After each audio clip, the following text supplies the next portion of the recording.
पृष्ठीय क्षेत्रफल तथा आयतन, और इंग्लिश में surface area in bold, Hindi में कुल पृष्ठीय क्षेत्रफल तथा आयतन, अध्याय 12 हिंदी माध्यम। नए बुक में चैप्टर 12 है, अध्याय 12 है, पुराने में 13 था। पुराने में 5-6 एक्सरसाइज थे, नए वाले में मात्र 2 ही एक्सरसाइज पढ़ना है। आपको पढ़ना है 12.1 12.2। तो आज हम की वीडियो में बात करेंगे सिर्फ 12.1 में क्या क्या पढ़ना है आपको, उसी से संबंधित। तो सबसे पहले जो क्लास 9th में आपने पढ़ा होगा, जो बच्चे इस साल 9th पढ़ रहे हैं वो तो नहीं पढ़े होंगे, लेकिन जो पुराने बच्चे पढ़े होंगे, जो पिछले साल या उससे पिछले साल, उन्होंने पढ़ा होगा घनाभ। क्या पढ़ा होगा आपने? घनाभ। इंग्लिश में क्यूबॉइड।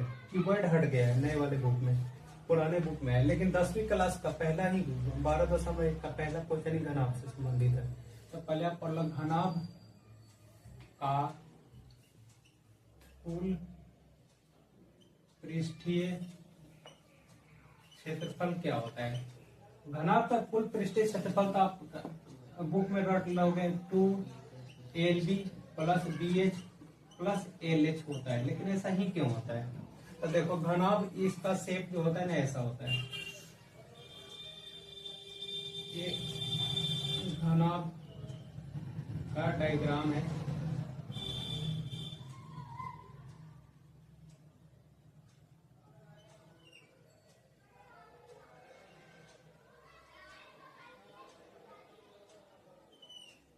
ये हो गया आपका घनाभ, बन गया। घनाभ जो होता है ना आयत के शेप का होता है। कैसा होता है? आयत के जैसा होता है। और आयत का आपको पता है कि आमने सामने की भुजाएं बराबर होते हैं।